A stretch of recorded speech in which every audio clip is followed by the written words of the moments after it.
Alada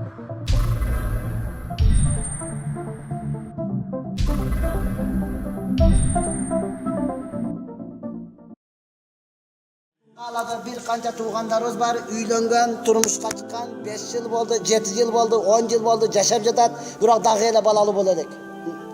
Dag'ela ota-ona turadi, biroq o'rtada farzand yo'q, balali bo'ladik. Alloh taolo mana o'shunday ulug' zot. O'shandan Alloh taolo Qur'oni Karimda aytadi: "Va rabbaka fakabbir." Sen Robbingni ulug'ta, sen Robbingni maqta, sen Robbingni dangtag'in dedi. Alloh taolaning ulug'tashlik, Alloh taolaning maqtashlik bu dağı Allah Teala'nın hükmü. Allah Teala'nı qancha maqtasangiz, Allah Teala o'shanchalik maqtovga tatiqli zot. Allah Teala'nı qancha maqtasangiz, Allah Teala sizga o'shanchalik savob beradi. Allah Teala'nı qancha maqtasangiz, sizning yuragingizga o'shanchalik tozalik keladi. Allah Teala'nı qancha maqtasangiz, siz Allah Teala'ga o'shanchalik yaqin bo'lasiz. Allah Teala'nı qancha maqtasangiz, sizga bu dunyoda yashash o'ta yengil bo'ladi. Alemi dünya, jegen tamagın, içken çayın, kiygen kimin, süleşken telefonun, körgen televizorin, mingan atın, unan maşlan, kıskası dünya. Maqtasanız bolat, bürosu dağı maqtavga tatiqli emas. Maqtasanız bolat, telefonunuzda, mingan maşinanızda, kiygen kiminizde, yaşagan uyingizde maqtasanız bolat, biroq bürosu dağı maqtavga tatiqli emas. Dünyani qancha maqtasanız, yuragingiz o'shanchalik qararat. Dünyani qancha maqtasanız, Allah Teala'dan o'shanchalik alis bo'lasiz. Dünyani qancha maqtasangiz, dünyani maqtagan adamga quloq to'shab o'qsangiz, anda sizga bu dunyoda yashash o'shanchalik qiyin, og'ir, tar bo'ladi. Alloh bergan narsaga shukrchilik qilmay qilasiz, balkim norozichilik paydo bo'ladi. Bir adam telefonni maqtab qoldi, mana telefon soni ekan deb. O'zingizda bor ela, biroq jo'nakayli. Endi shundan olish kerak. Men normal ishlayman, kishini aqcha topib berasizmi, olib berasizmi? Tanishlaring bor, arzonroq suylashib berasing. Bir adam maşinasını maqtab qoldi, mana mashina sonninkan, konditsioneri boridigicha o'ta yumshoq. Maqtab qoldi, siz nima qilasiz? Norozichilik paydo bo'ladi. Alloh bergan narsaga shukrchilik qilmay qilasiz. Aytasiz, bunday cho'ng mashina men minbayla qo'yin, deb hech narsa tikib olganimda bo'ldilar. Shaltiraganli mashina olsa bo'ldilar menga deb. Alloh taolo bu yoqda qancha ne'mat berganini unutasiz. Birov yashagan uyini maqtab qoldi. Mana boridiq siloviyasi bor. Ichida junasing, ichida darasindirasin, boridiq ichida bitaveradi. Norozichilik paydo bo'ldi. Men bunda cho'ng uyda qachon yashayman? Bunda da yashayla qo'yin. Men deb hech narsa viromanga salvozam bo'ldilar. O'shandan hurmat qilgan barida o'z Allohni maqtab yuranaydi. Qanday maqtay olmaysiz? Hozir jo'nakali bir odam 500 so'm qo'lingizga aqcha berib qo'ydi. Men bunaqa chay ichib qo'y deb tanib olasiz. Shunday qarasangiz berib qo'ydi, ketib qoldi-da. Qancha maqtasiz? Tetiga kishidan maqa berib. So'ning kishiga jo'nili berib qo'ydi. Yaxshi odamda ko'pdi. Ushlasa uydan yashab yurozdi deb qo'yib. Eğer maşinasının kulüçünü verip manani minib al degan bo'lsa, o'ldidan-da ömür boyu maqtab yurib olasiz. Namazda turib kerak bo'lsa, duo qilaverasiz. Ya Alloh, nashra deb. O'sha yerda o'tirgan aq ko'z, qara ko'z bardig'izda Alloh taolo yo'q yerdan yaratdi. Qichiragan kuch berdi, aql es berdi, o'ng'i tis berdi, shunchalik suluqlik berdi. Ya Alloh, o'shuning bardig'ini Alloh taolo bekar berdi, jo'nli berib qo'ydi. Alloh taolo aytgan yo'q. Ey, men sana 2 ko'z, 2 quloq berdim. Al 2000 so'm bo'ladi. 2 qo'l, 2 but berdim. Bu 7000 so'm bo'ladi. Qisqasi butkul denangni jaratdim. 7 milliard bo'ladi. Al kelib qo'yib qo'y. O kirpik, qash, tishlaringni, chachlaringni eseptagan yo'qman. Al jağı sana padarka. Bu jag'ini eseptashib olchi degan yo'q. O'shuning barlig'ini Alloh taolo padarka belak qilib berdi, hurmatli. Qanday o'sha zotni maqtay olmaysiz? O'shanda maqta Alloh taolani yegan tamog'ingni, ichgan chayingni maqtagancha, maqta Alloh taolani yashagan uyingda yotgan to'shagingni maqtagancha, maqta Alloh taolani suylashgan telefoningni, ko'rgan televizoringni maqtagancha, maqta Alloh taolani mingan atingni, mingan unangni maqtagancha, maqta Alloh taolani ota-enangni maqtagancha, maqta Alloh taolani tong atib kun botgancha, anken maqta Alloh taolani joning chiqqancha, ankeni Alloh ana maqtovga tatiqli zot, hurmatli tugan.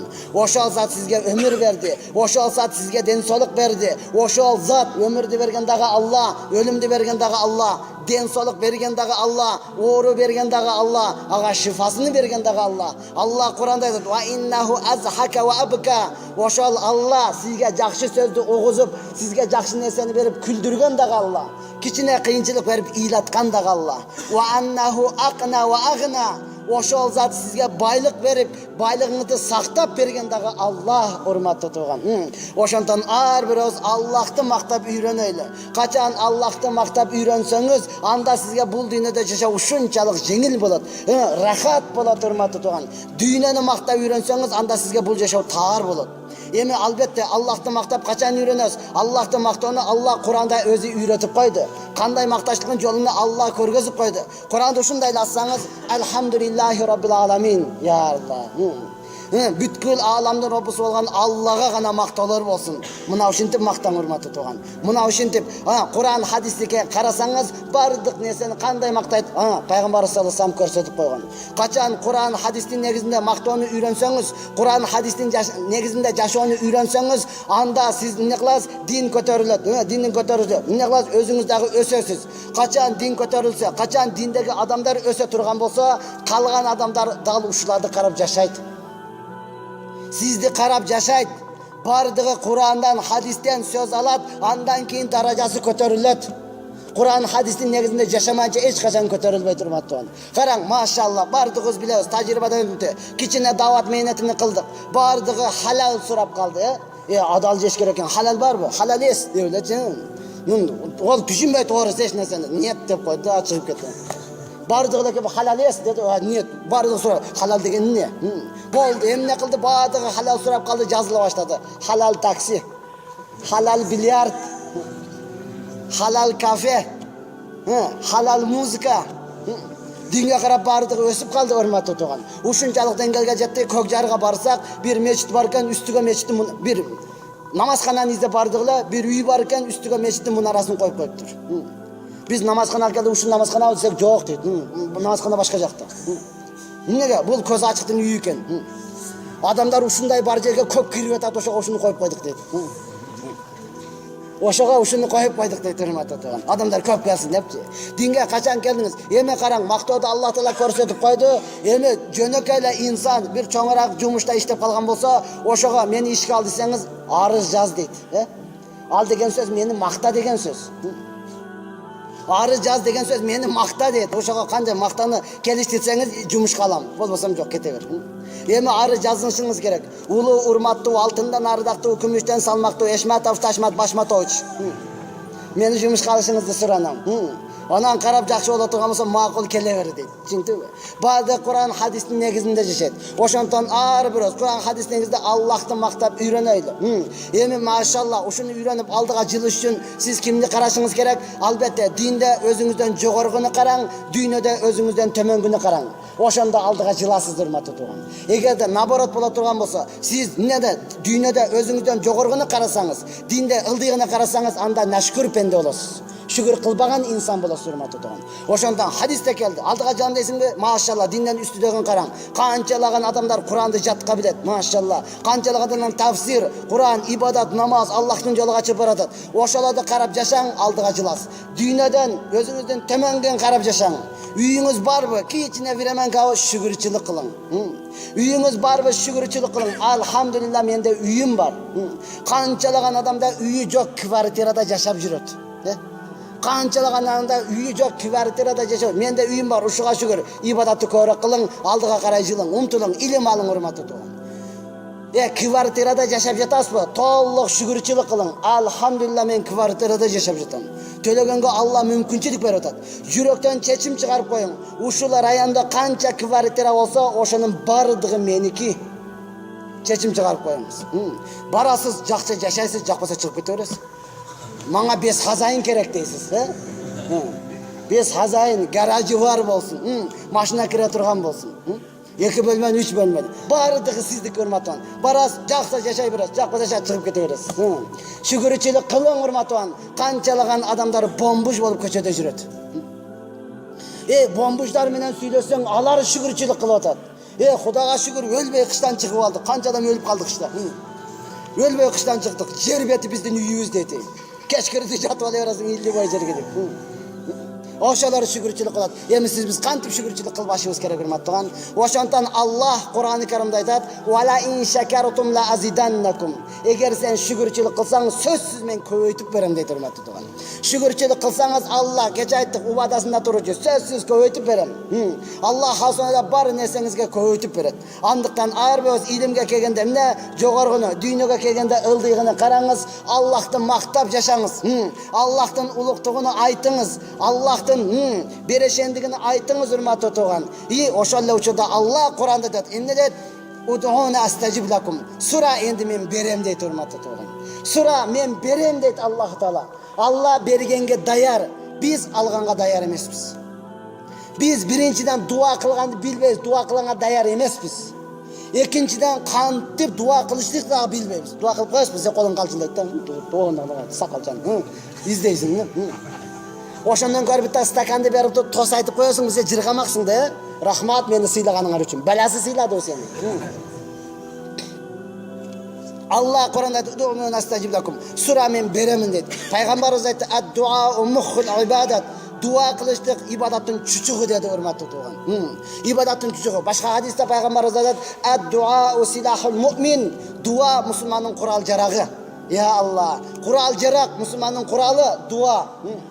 Курал десе ойлобоң, автоматтан чыгып тытып ташашым керек экен, барып жалтырып кетишим керек. Жок, кол көтөрүлүш керек урматтуу тууган. Кол көтөрүлүш керек. Ошондон Аллах сура мен берем дейт урматтуу тууган. Ар бирөөбүз эми сурачлыкты дагы кошо үйрөнөлү. Аллахты мактадыңыз, эми сураганды дагы кошо үйрөнүң. Аллахтан сураганды үйрөнүң. Аллахтан сураш өтө рахат. Аллахтан сураш өтө жеңил. Аллахтан сураш ибадат. Аллахтан сурашлык өтө жыргал. Пендеден сураш өтө кыйын. Пендеден сураш өтө кордук. Бул пендеден, Алла пендеге күнүңүздү калтырбасын. Пендеден бул себеп сурасаң пенде. Сурадың, берсе дагы мактанат, бербесе дагы мактанат. Буга берсе дагы мактанат, бербесе дагы. Биринчи сураш өтө кыйын, Бир нерсе керек болуп калды, кошунуңузга жөнөтүң. Келинчеңиз барып кел, эркексиң го, бар өзүң барып кел. Жөнөтүңүз башты тырмаган бойдон, Барып алып, прямо эле барып эле ассаламу алейкум, мага ушул керек деп сурай албайсыз. Айлантырасың, эмне жаңылык, эмне иш кылып атасың, каяктасың, үйдө элебизиң? Баарынан да макул жүрүүгө, жок, мага неме керек болот. Сурайсың, берсе жакшы. Бербесе дагы бир даражаң түштү, кор болдуң го. Эми бул инсан берсе дагы мактанат, бербесе дагы мактанат. Айтат бирөөгө, кече эшмат келген экен, вообще жүдөп калды мени. Бербей коеюн дедим, вообще боорум ооруп кетип берип койдум да. Мактанды, бербесе дагы мактанат, кече келип алып өзүнчө эле деле, ого берип кой, аркасынан жүгүрүп жүрүш керек экен да. Жок деп койдум, кетти. Ошондон Аллахтан сураң, урматтуу тууган. Аллахтан сураң, Алла убадасында туручу. Удуна астажиб лакум. Сура мен беремин дейт. Аттың арман сураганга даяр эмеспиз. Келиңиздер, ар бирөөбүз үйрөнөйлү, жүрөктөн чечим чыгарайлы, урматтуу тууган. Базар коргондон 62ге кирген аксакал келиптир. Мага дуа жазып берчи депчи. Кыргызча дуа сураштырып сурап, жокту суратып дейт го. Бирөөсү айткан, ушул кыргызча жакшыраак дуа кылат деген экен, келиптир, кыргызча жазып алып кетти да. Мен уялып калдым элден. Бирөөсү келет, мына кызды болду, мен дуа кылып койсоң, бир эле дежурный дуабыз бар да. Аксакалдардын дуасы бар айылда, бир эле дежурный. Куда, эмне дейт? Жаштарга инсап бер, карыларга иман бер. Тапканыңар тойго буйрусун, ойноп күлүп жүрө бергиле. Аллаху акбар. Жаштарга инсап бер, карыларга иман бер. Эмне, жаштарга иман кереги жокпу? Кары инсап бер, аксакалдар бар өсүн, алы биз жашпыз. Анан карыгандан кийин оозуңда бир бүтү тишиң жок, жекыларга ишиң жок, мачитке келесиң байлы жок.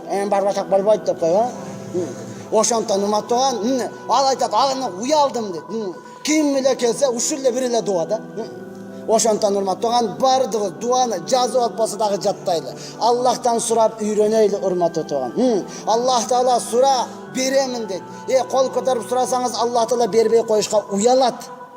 Пайгамбар хадисте дагы айтат, кайсы бир инсан ислам динде чачы менен сакалы агарса, ал дуа кылып сураса, мен ага бербей коюштан уялам дейт, урматтуу тууган. Сиз деле караң, ушул жерде отурган бардык нерсебизди Алла Таала суратпастан берди го, Жера сурадыңызбы, Алла мага ушундай көрө турган көз бер, катар тиш бер, нормальный мындай сүйлөй турган тил бер деп сурадыңызбы?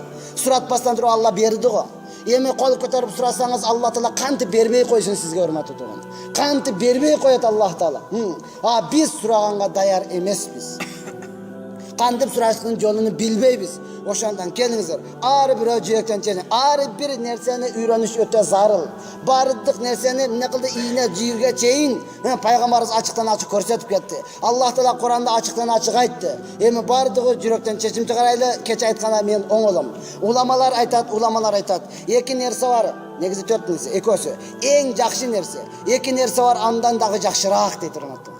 Eki nerse var öte jakşı nerse. Eki nerse var andan dagı jakşıraak. Birinci, kedeydin bereşen boluşluğu öte jakşı nerse.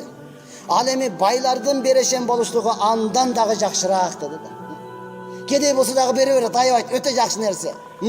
Baylardın bereşen boluşluğu andan dagı jakşıraak. Ekinçisi, jaştardın meçitke keliştigi, jaş mezgilde namaz okup, Kur'an okup, dua kılışlığı bu öte jakşı nerse.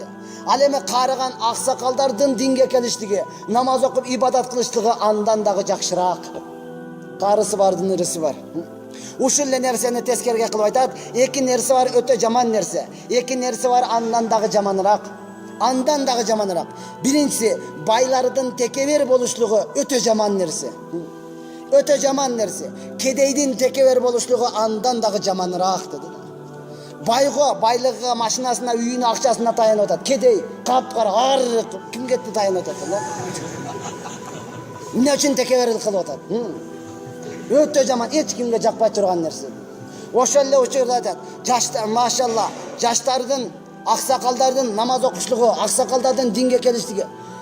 Ya Allah, jaştardın namaz buzuluşluğu öte jaman nerse.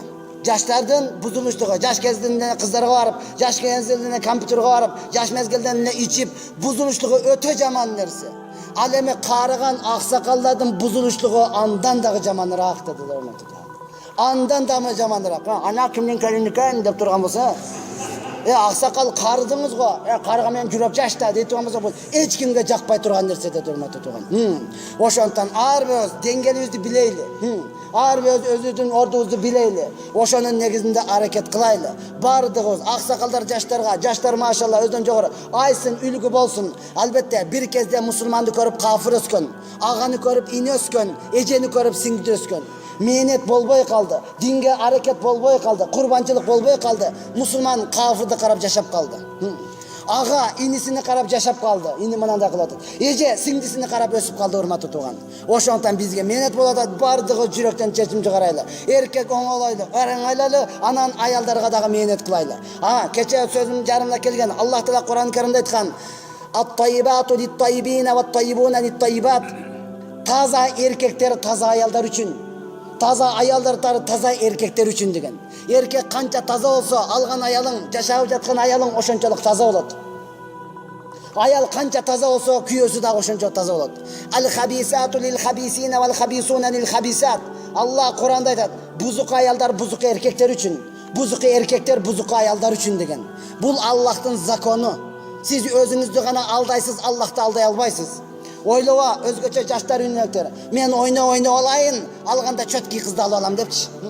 Sana tiye turgan kız da qaytıyorat. Men azı oyna olayın, tiygende çötki jigitke tiyip alam dep. Oşontan jalpı kırgızdın sözü var. Ekovi baş koşup üylөнгөндө bardığı aytat. İzdeşpey tavuştuңар endi baktılуу bolgula deydi. Emi baktılуу bolgula deydi hurmatlı tuğan. Kançanın üstünde yatkan bolsaң oşonçonun astında, kançanın astında yatkan bolsa oşonçonun üstünde. Oşontan oyloğun, körbey kaldı, bilbey kaldı, eç nerseni sezbey kaldı. Yok, bu Allah'ın zakonu. Nijnalarçada Qarıken meçhidi medresesi okuçularga bayan berip, ala qarılar Kur'an'ı qaysı жерден okusaң ulap kete berет. Uşul ayatты ulasam алар okup кетет. Ушуну которуп айтып берсем, бирөөсү айтат, дамыла туура айттыңыз. Мен Аллахтын айтканын айтып атам, мен туура айткан жокмун. Аллахтын закону. Allah айтып жатат. Макул, эмне үчүн десем айтат, бир биз менен окуган кары бар эле дейт. Куранды баш аяга жаттаган. Кайсы жерден сурасаң айтып кете берет турган. Ушунчалык кары эле, бирок кичине бузук эле дейт. Жатпаган кызы жок эле дейт. Ана кызды көрүп аз бар көндүрүп келем деп эле болду, элчитип келе берет эле дейт. Акырында үйлөндү, денесини сатып иштеген кызга үйлөндү дейт. Бул Аллахтын закону урматтуу туган. Андыктан канчалаган адамдар чыгат, дамыла үйлөнөйүн демди. Анан жакшы кыз чыкпай жатат, медресеңиздерде жакшы кыз барбы? Жинди, өзүң кандайсың? Өзүнү карабай эле жакшы кыз издеп жүрөт, үйлөнөйүн деп. Канчалаган балдары жүрөт. Мен кызымды турмушка берейин десем, жакшы жерден келбей жатат. Кызың кандай эле? Ошондон урматтаган ар бирөөс, ушул элде жашап жаткандан кийин бардыгы жүрөктөн чечим чыгарышы керек. Болду, дин менен жашайбыз. Бул дин жөнөкөй эле нерсе эмес. Каалаганда намаз окуп, каалаганда кете бере турган. Каалаганда келесең, каалаганда кет. Жок, урматтаган. Бул Аллахтын өкүмү. Сиз инсан айтып жаткан адамга карабаң, өкүм берип жатканга караң. Шайтан алейхилана айтылып жаткан адамга карады. Ошондон шайтан болду. Түшүндүңбү? Ушуга сажда кылам бу. Адамга карап ушуга сажда кылам. Өкүм Аллахтыкы эле. Түшүндүңбү? Аллахтын өкүмү болду деп сажда кылганда шайтан болбойт эле, урматтуу. Адамга карап, ушуга сажда кылам бу. Төмөн санады. Ошондон сиз инсанга карабаңыз. Эң негизгиси өзүңүздү жашмын деп алдабаң. Ошол эле учурда мен каарып калдым, жашым өтүп кетти деп үмүттү дагы үзүп салбаң. Аламдан Бехлүл деген алым өткөн, бардыгыбыз билебиз. Бехлүл деген алым. Күндөрдүн бир күндө Басра шаарынын көчөлөрүнөн бир көчөдө өтүп кете жаткан учурда жаш наристелер көчөдө жаңгак жана бадам менен чүкө ойноп жатат. Ашык ойноп жаттыр, чүкө. Ошол эле учурда аладан дагы жашыраак наристе жолдун боюнда чыркырап ыйлап жатат. Аны көргөндө Бехлүл алым жакшы ниет кылды. Бул жаш наристе. Булар чоңураак экен. Мында жаңгагы жок окшойт. Ушул жаңгагы жогдан ыйлап жатыптыр. Мен ушунун көңүлүн көтөрүп коеюн. Ушуну сооротуп коеюн. Ушул жаш наристени кубандырып коеюн. Я Алла. Эгер жетим болгон болсо, жетим ыйласа асман менен жер титирейт деген урматтуу тууган. Ошондон сооп каякта экенин билет алым. Келди дагы жаш наристеге айтты: балакайым, ыйлаба. Жүр, мен сени базарга апарып көп жаңгак алып берем, сен дагы келип ушулар менен биргеликте ойнойсуң деди. Дегенде жаш наристе карап туруп айтат: башы жок акмак. Сен бул жашоого ойнош үчүн келдиңби деди да. Алымды уруша баштады. Алым таң калды. Анан эмне үчүн келгенбиз? Биз бул жашоого Аллахтын өкүмдөрүн аткарып, адамдарды жакшылыкка чакырып, жамандыктан кайтарып, ибадат кылыш үчүн келгенбиз. Ойнош үчүн келген эмеспиз. Сен муну каяктан билесиң? Десе жаш наристе дейт. Аллах Таала Кур'ан-ы Каримда Момундар сүрөсүнүн 115-аятында айткан: "Афа хасибтум аннама халаканакум абаса ва аннакум илайна ла туржаун." Маниси, котормосу: инсандар, Аллах Таала бизди бул дүйнөгө жөнөкөй эле жаратып койгон. Биз эми кайра Аллахтын алдыга кайтып барбайбыз деп ойлойсуңарбы? Деп Алла Кур'анда айткан. Ушул аяттан мен билем, Аллах Таала бизди жөнөкөй ойнош үчүн жараткан эмес, ибадат кылыш үчүн жараткан деди. Муну укканда Бехлүл алымдын чачы тик турду. Алым айтты: балакайым, сен өтө илимдүү экенсиң, сен өтө алым экенсиң, мага жакшы насааттарды айтып бергин. Дагы эмне кылышыбыз керек деди. Ушул жерден араптар айтат: "Ла танзур иля ман якул, унзур иля ма якул." Сен сүйлөп жаткан адамдын өзүгө караба. Жаш бала болушу мүмкүн, аксакал болушу мүмкүн, туура илимдүү болушу мүмкүн, илимсиз болушу мүмкүн, бирок эмнени сүйлөп жатат? Бай болушу мүмкүн, кедей болушу мүмкүн, аппак болушу мүмкүн, капкара болушу мүмкүн. Эмнени сүйлөп жатат? Ошого кара, ошондон пайда аласың дейт. Же сүйлөгөн сөздөн зыян аласың, же сүйлөгөн сөздөн пайда аласың. Ошону карап туруп, ал жаш болсо дагы аят хадисте айткандыктан алым андан насаат сурап жатат. Мага дагы насаат айткан, эмне кылайын? Жаш наристе ал насаат сурашы менен жөн турбастан Аллахтын улуктугуну 12 сап ыры менен айтып, Аллахтын улуктугуну ыры менен айтып, Я Аллах, Аллахтын улуктугуну 12 сап ыры менен айтып, Аллахтан корккондуктан жаш наристе эси ооп калды да. Жаш наристенин эси ооп калды. Аны жерден алып, бетиндеги чаңдарын сүртүп, ал жак бул жак кылганча жаш наристе кайрадан өзүнө келди. Өзүнө келгенден кийин алым айтып: балакайым, мынча сен Аллахтан коркосуң. Сен азыр жазсың, сага күнөө дагы жазылбайт, сооп дагы жазылбайт. Бар ойной бер. Деди эле жаш наристе ачууланып туруп, Бехлүл алымга айтты: "Тез көзүмө көрүнбөй жок болуп кет." Дуй астуда деди. Эмнеге? Себеби жаш наристе деди. Эмнеге?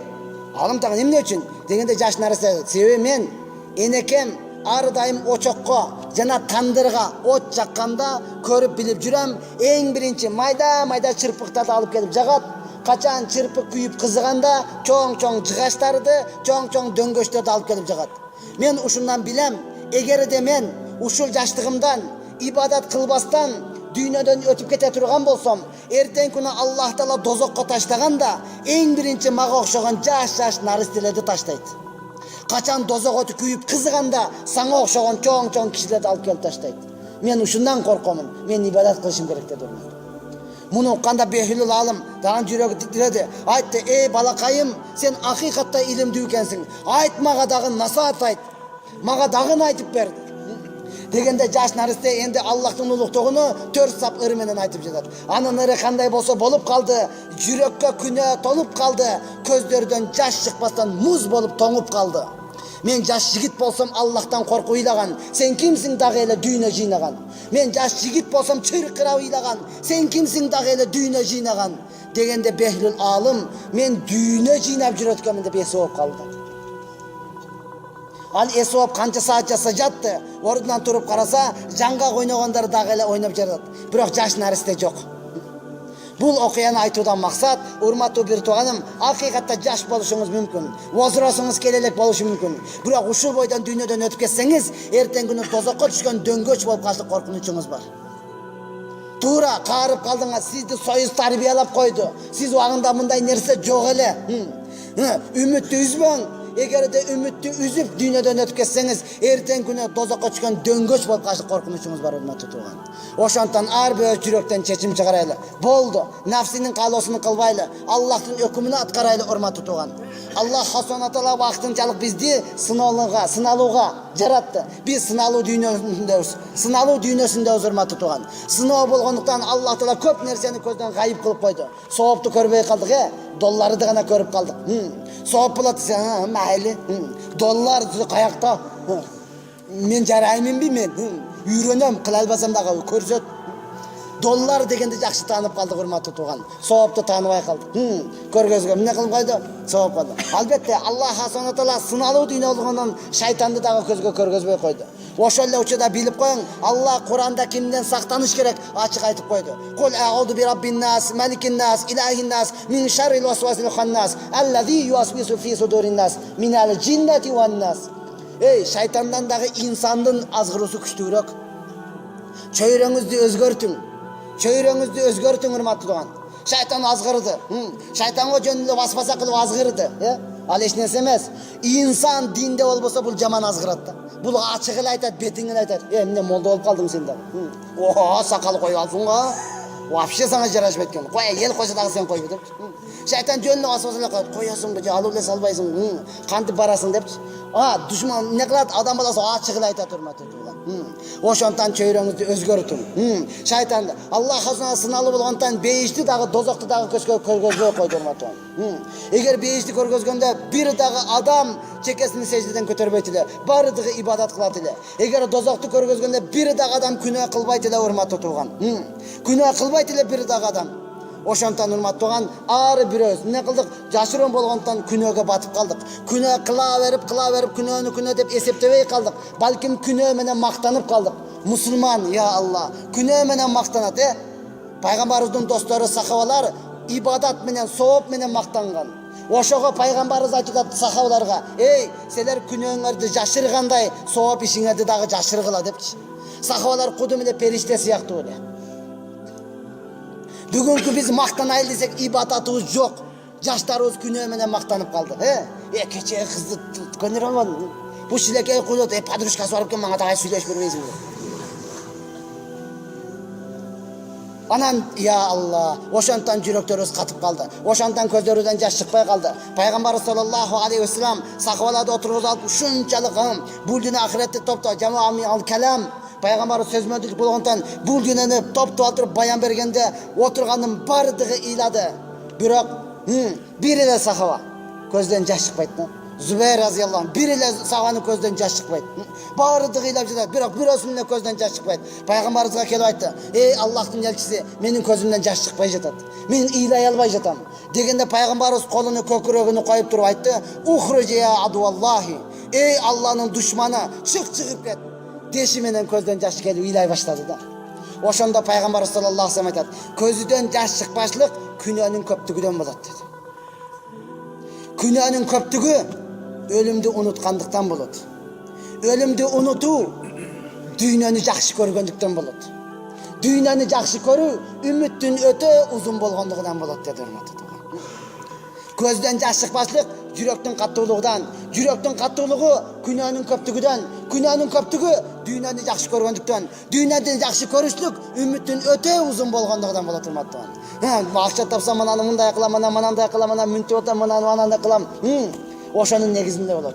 Акыкатта бардыгыбызга ошол нерсе келип калды. Көздөрдөн жаш чыкпай калды, урматтуу тууган. Биз үчүн пайгамбарыбыз канча көз жашын төктү эле. Биз үчүн пайгамбарыбыз саллаллаху алейхи ва саллям канча өмүрүнү арнады эле. Пайгамбарыбыз биз үчүн күндү күн дебестен, түндү түн дебестен, ысыкты ысык, суукту суук дебестен, өмүрүндө бир дагы будай нанны тоюп жебестен мээнетти кылды эле, урматтуу тууган. Ошонун көз жашынын себебинен биз келип атабыз, каалагандай тыгып жыгып жатабыз, эптеп киргизип койсоң болду бияка. Кыргыз хадисте басып алгандын, жакшы тамак алганча жаман курсак айрылсын, тыгып атасың. Анан кайдагы пайгамбардын сүннөтү? Анан кайдагы пайгамбардын үммөтү? Анан каяктагы гам? Анан кайдагы пайгамбар үммөткө болгон күйүт? Анан качан бир тууганың келет, урматтуу тууган? Мына ошончолук деңгээлге жеттик. Ошондон кимге мээнет, кимге курбанчылык, кимге аракет? Албетте мусулманга. Мусулман аракет кылмайынча, мусулман ойгонбоюнча, мусулман биримдикке келмейинче жок эч нерсе оңолбойт, урматтуу тууган. Бүткүл аалам сизди карап турат. Бүткүл жаны бар сизди карап турат. Күнүгө таң эрте менен жаны бар курт кумуска сизге кайрылат. Эй мусулман, качанга чейин ушинтип жүрөсүң? Эй мусулман, качан оңолосуң? Өзүңүздү актабаң. Алла Куранда айтып койгон: "Захарал фасаду фил барри вал бахри бима касабат айдин нас." Жер бетинде кала берсе, суудун ичинде, деңиздин ичинде бузукчулук, фасад башталды. Силердин кылган кесепетиңерден деп айтып атат. Анан каякта өзүңүз карап алган жүрөгүңүз таза. Анан каякта сиз Аллахтан коркосуз. Ошондон ар бир жүрөктөн чечим чыгарайлы. Болду, мен оңолоюн. Мен адам болоюн. Мен Аллахтын ибадатын аткарайын. Жүрөктөн чечим чыгарып коюң. Болду, мен дин менен жашаймын. Уран кылың. Мен оңолсом бүткүл аалам оңолот. Диндин ураны менен жашасаңыз, көчөдө жүргөндө дагы алаңдабай нормально жүрөсүз да. Диндин ураны өзүңө керек, эгесине керек болбогон нерсе сага эмнеге керек? Өтө сонун сөз. Ээсине керек болбогон нерсе сага эмнеге керек? Болду, ушул сөздү карап алсаңыз, көчөдө алаңдабай түз жүрөсүң. 10 миң сом таап алсам, $1000 жаткан болсо эмне кыласың? Деп эки жак карап жүрсүң. Болду, $1000 жатып тур. Ал ээсине керек болбосо сага эмнеге керек? Шариат айтат, алдыңды ээсин таап бер. Аманат сенде дейт, урматтуу тууган. Бүгүнкү күнү ошол уранды билбей калдык. Эки жакты алаңдап карап калдыктан 10 том манча таап алсам деп, таптың аны эмне кыласың, урматтуу тууган? Ээсине керек болсо жакшы сактабайбы? Ошондон ар бир динне эмне кылайлы? Аракет кылайлы. Бардыгыбыз машалла үйдөгүлөргө, аялдарыбызга, кыздарыбызга, балдарыбызга, бир туугандарыбызга айтайлы, жеткирейли. Айтың, айтып кой сизден. Алла Куранда айтат: "Ва ма алайка алла яззакка." Сен айт, алар тазаланбаса, алар сөзүңдү укпаса, алар ибадат кылбаса, алар күнөөсүнө таштабаса, сага күнөө эмес деди. Саңа күнөө эмес. Ва ма алайка алла яззакка. Саңа күнөө эмес. Сиз айтың. Я Алла, диндин хикматы. Алла Таала динге илимди, динде билген нерсеңизди канча айтсаңыз, ошончолук көбөйөт өзүңүздөчү. Дүйнөнү канча берсең, ошончолук азаят, динди канча берсең, ошончолук сизде көбөйөт, урматтуу тууган. Ошондон биз бул аламда дин, бул деңиз. Дин деңиз, урматтуу тууган. Деңизге канча мусурка, канча жаман нерсени таштасаң, бардыгын ичиге камтып ала берет, Бирок ичиде таптаза балык өлүп калса чекеге чыгарып салат. Балык суда жашай берсин, жок, чыксын чекеге чыгарып салат, урматтуу тууган. Ошондон ар кандай адам жашай берет. Бирок эртең өлдүңбү, кааласаң чекеге чыгарсың, урматтуу тууган. Ошондон эмне кылайлы? Аллах Таала эмнеге өкүм берди? Ошону аткарайлы. Биздин келген эки эле максатыбыз бар, башка эч кандай максат жок. Биринчи максатыбыз толук Алланын өкүмүн аткар. Намаз оку, ораза карма, зекет бер, хажга бар. Жетиштүү болобу ушул? Болбойт. Жетиштүү болбойт муну менен. Намаз окуп атасың өзүң хажга барып келдиң, ораза кармап атасың, 5 убак намазды мешитте окуп атасың, Кур'ан окуп атасың. Жетиштүү болобу? Жетиштүү болбойт.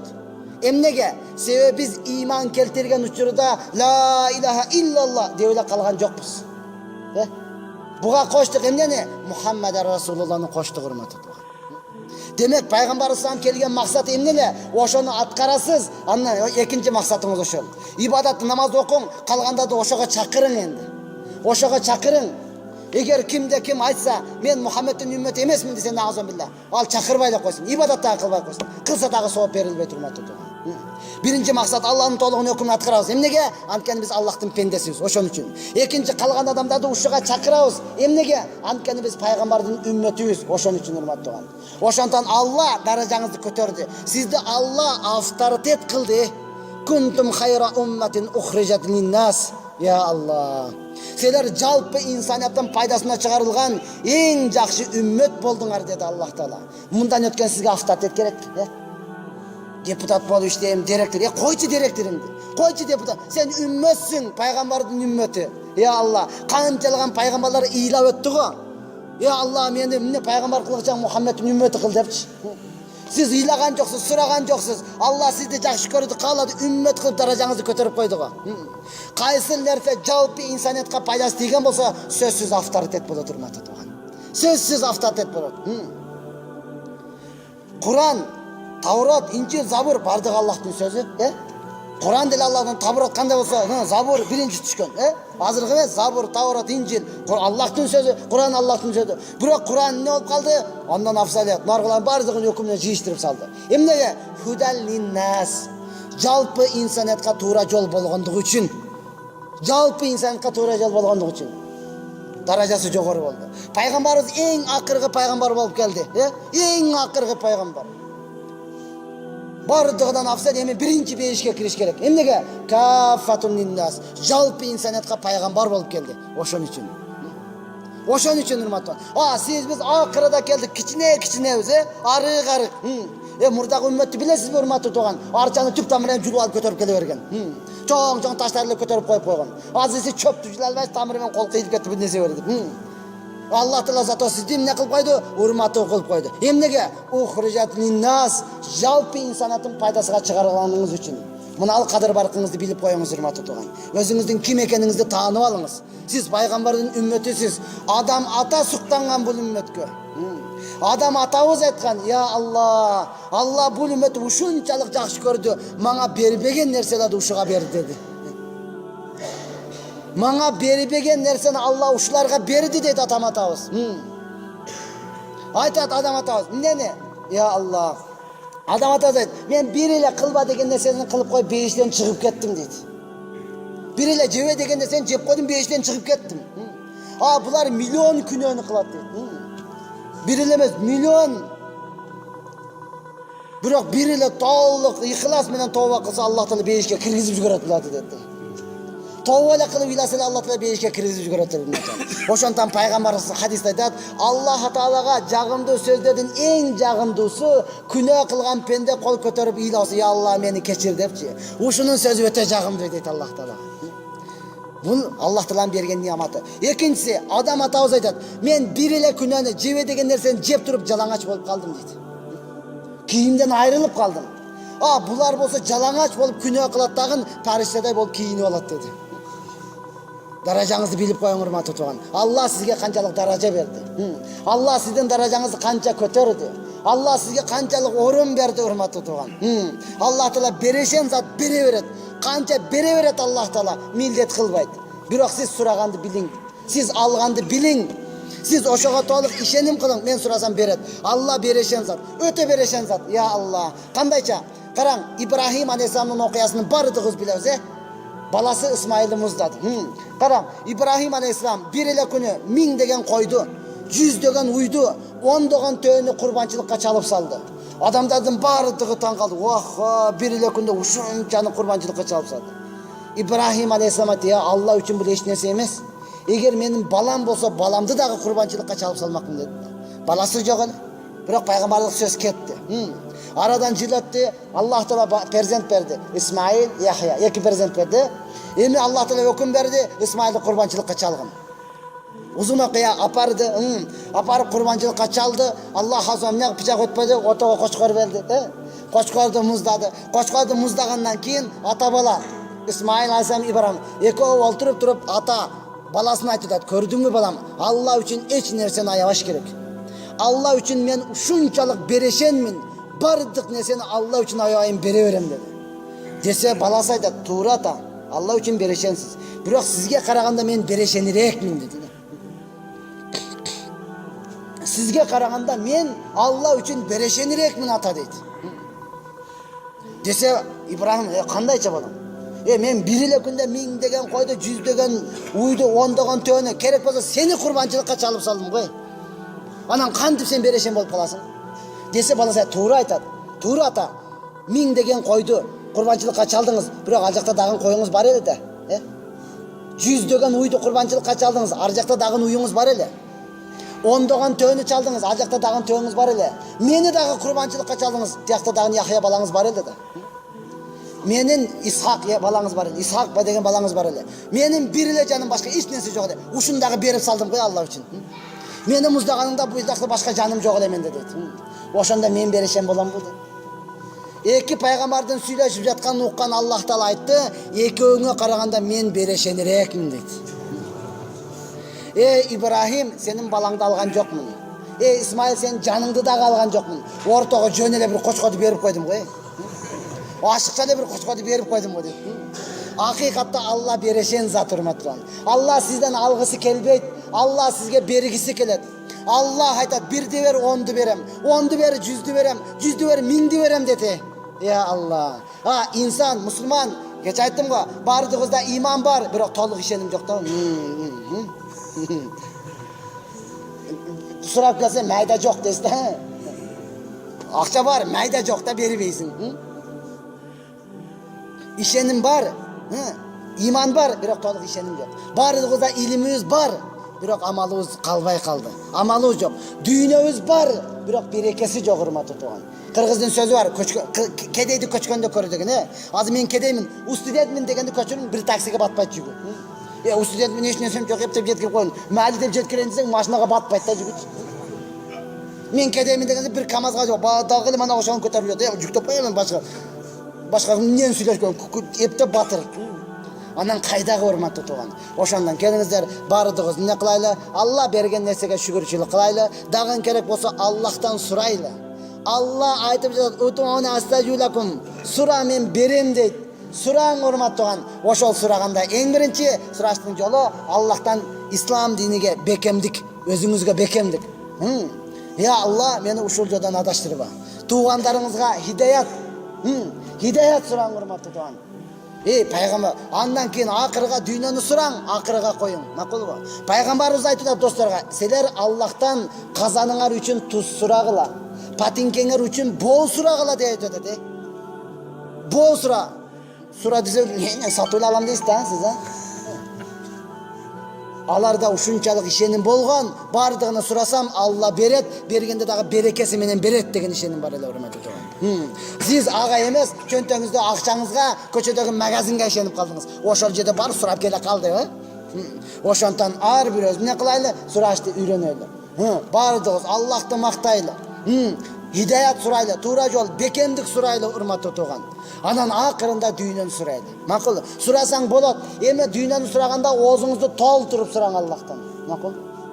Толтуруп сураң Аллахтан. Мусулман эч качан банкрот болбойт. Эгер бул дүйнөңүзгө жазылган болсо, аласыз. Жазылбаган болсо, бейиштен аласыз. Ал жакта дагы жок болсо, күнөөңүз кечирилип жатат, Күнөөңүз кечирилип жатат, урматтуу тууган. Оозуңузду толтуруп, "Я Алла, мага миллиард бер. Эмнеге? Медресе салайын, мечит салайын. Жолдорду курайын, оңдоп коеюн, адамдар кыйналып атат. Я Алла, мага миллиард бер. Жетимдерди багайын. Миллиард бер." Оозуңузду толтуруп сураң. Эптеп үйгө жетип алсам болду эмес. Түшүндүңбү? Аллахтан толтуруп сураңыз, урматтуу тууган. Алла берешен деп. Ошону айттым, тартиби. Аллахты мактаң, хидаят сураң, бекемдик сураң. Сура десең колду көтөрүп айтпаң, "Я Алла, сен асманда, мен паста бир чамадан акча түштү." Аллах акбар. Сураштыктан жолун билейли, урматтуу тууган. Аллахтан сурайлы. Аллах сура деп атабы, сураң, урматтуу тууган. Бул ибадат. Аллахтан кол көтөрүп сурасаңыз, Аллах Таала керек болсо, дүйнө асманды ачып жүгөрүп, периштелерге мактанганга даяр да. Мына менин пендем көрбөй туруп менден сурап атат депчи. Алла периштелерге мактанганга даяр сиз үчүн. Ошондон өзүңүздү оңдойлу, канча таза болсоңуз, дуаңыз ошончо кабыл болот. Канча таза жешеңиз, дуаңыз ошончолук кабыл болот. Пайгамбардын тайкеси, Ашаратул мубашшарин, тирүү кезинде бейишке киресиң деген инсан, сахаба, Саад ибн Абдул Ваккас пайгамбарыбызга келип атат. Аллахтын элчиси, мен дуа кылып жатам, дуаларым кабыл болбой жатат депчи. Ал пайгамбарыбыз мактанат, "Мына менин тайкем, кана тайкеңер барбы?" депчи. Ал бейишке кирет эле тирүү кезинде да. Ошол айтат, дуа кылып атам, дуаларым кабыл болбой жатат. Пайгамбарыбыз айтты, "Арам тамактан бир жутум жеп койгон болсоң, 40 күн дуаң кабыл болбойт" деди, урматтуу тууган. Андыктан тапканыңызды эле киргизип кое бербестен, карап туруп, ошого жараша. Анан дуаңыз кабыл болот. Анан сизге көз жаш келет. Ya Allah, Allah'tan korkup ilan. Allah'tan korkup iladınız bir köz tamçı, bir yaşla çıktı bir tamçı. Dozak otunu öçürgönge sebepçi bolalat. Dozak otunu ötürgönge sebepçi bolalat urmatı tuğan. Atan öylügönde ilagan köz yaş bul başka köz yaş. Bankrot bolğonunuzda ilagan köz yaş bul başka köz yaş. Allah'tan korku ilagan başka köz yaş. Ulamalar aytat, Allah'tan korku ilagan köz yaş 300 000 yıldık yoldan kele turgan köz yaş deydi. Kütüp turun urmatı tuğanın. Suraçlıktın yolunu ağlamdarız körsetip verip jetat. Sen Allah'tan suraganda jaş nariste ata enesinden kanday suraydı, oşonday sura deydi. Jaş nariste kanday suraydı, oşondip suragın sen. Көрсе жаш нәрестеге бәрібір екен дағачы. Сен чөнтөгүңдө акчаң барбы жокпу, кыйналып жүрөсүңбү, бирөөдү кидайт этип качып жүрөсүңбү, ого кызыктырбайт экен. Магазинге кирди, мороженое, ата мороженое. Жок акча жок. Өкмөт бизди карабай атат. Ыйлайт экен. Жөнтөр ага келет атат, өзү урушат. Бир кишинин көзөп коюп карап турат. Кеткен ана кетип калдыга бери. Жок, ого кызыктырбайт экен. Ушундай ыйлап турган акыйкатта жок болсо эмне кылып атасыз? Магазинден жаздырып болсо дагы алып атпайсызбы? Мына кооперативдин вообще болбой турат экен, жазып койчу, анан алып келип төлөп кетем. Аллахтан сураганда ошондой сура. Алла, мени кечир. Алла, бейиштен орун бер. Апаздал, кеч келип калдым. Мен кызыктырбайт, бере бер жай. Аллахтан ыйлап сура, урматтаган.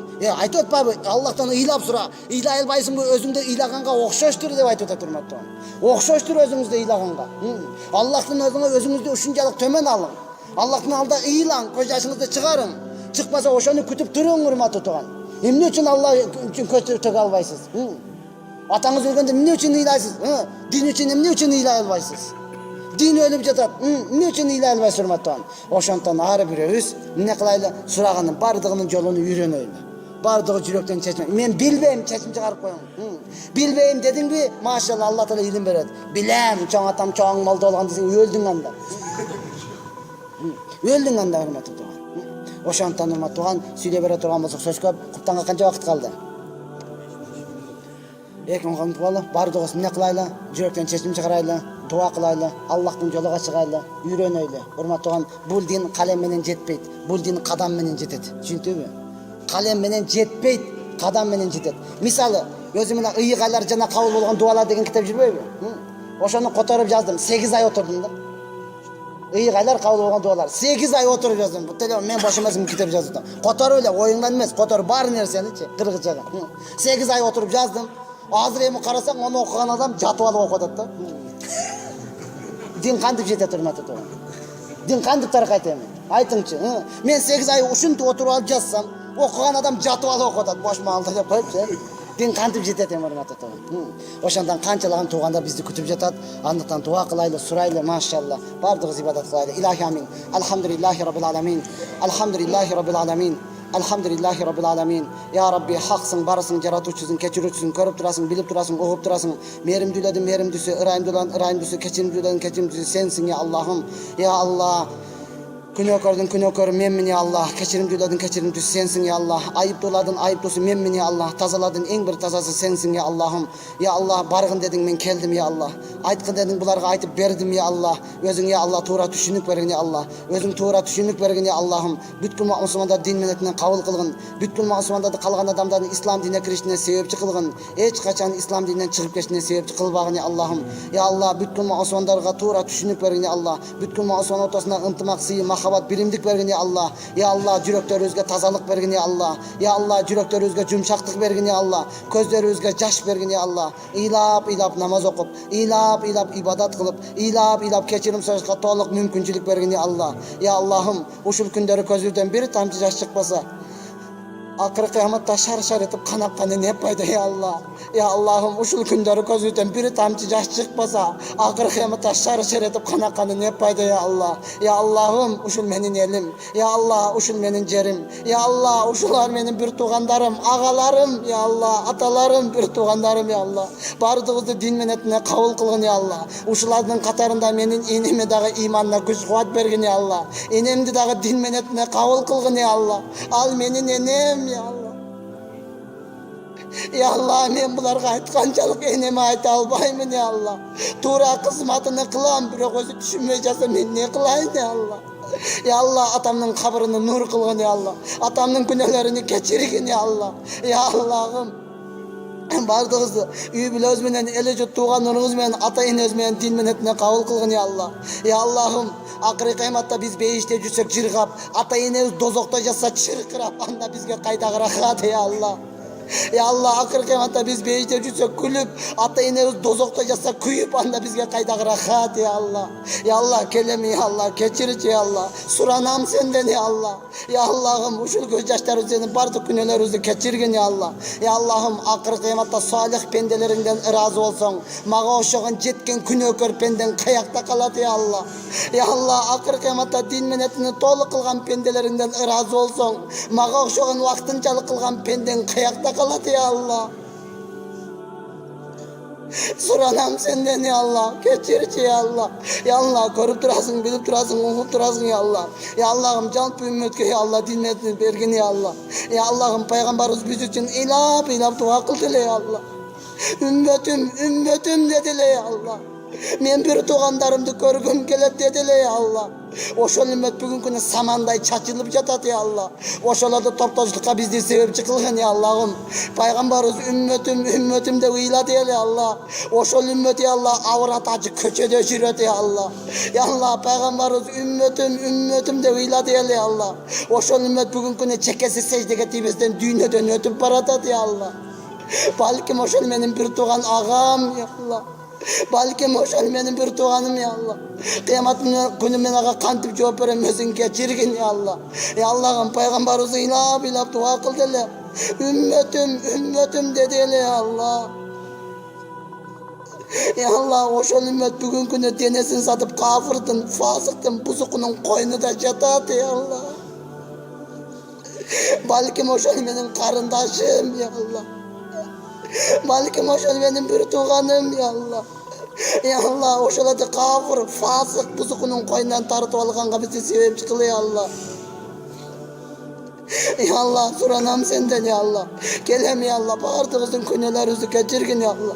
Oşoladı dinge gelip karşıdan bizi sebepçi kılgın ya Allah. Ya Allah'ım, bağırdığına sebepçi kılgın ya Allah'ım. Harbi özü alğanında dağın iman özümün alğın. Hesap kitap defterimizi 10 tarafdan 5 Allah'ın nasip kılgın ya Allah. Ya Allah'ım, akır kıyamatta peygamber şefaatini nasip kılıp cennetten orun berip oşon bir ete özündün yüzündü görüştü Allah'ın nasip kılgın ya Allah. Ya Allah. Ya Allah'ım, ya Allah. Ya Allah, peygamberimiz ya Allah'ım, bardık ya Allah'ım. Peygamber sallallahu aleyhi ve sellem menetine bardığımızı kabul kılgın ya Allah'ım. Doğru düşünük bergin ya Allah'ım. Ortağızga bilimdik, mahabat, ıntımak, tınçlık bergin ya Allah'ım. Üstüden gülüp jatkan ya Allah. Üstüden şıldıngdap şilekeye kuyulup durgan kafirlardı özüne tapşırdık ya Allah. Eğer takdirinde hidayet bolsa toluk hidayet bergin ya Allah. Ya Allah'ım, takdirinde hidayet yok bolsa özüne algın ya Allah. Biz halsızbız, güçsüzbüz, muhtaçbız, günahkörüz ya Allah'ım. Allahümme salli ve sellim ala nebiyyina Muhammed. Allahümme salli ve sellim ala nebiyyina Muhammed. Allahümme salli ve sellim ala nebiyyina Muhammed. Rabbi gfir ve rahmete hayra rahimin bi rahmetike ya erhamer.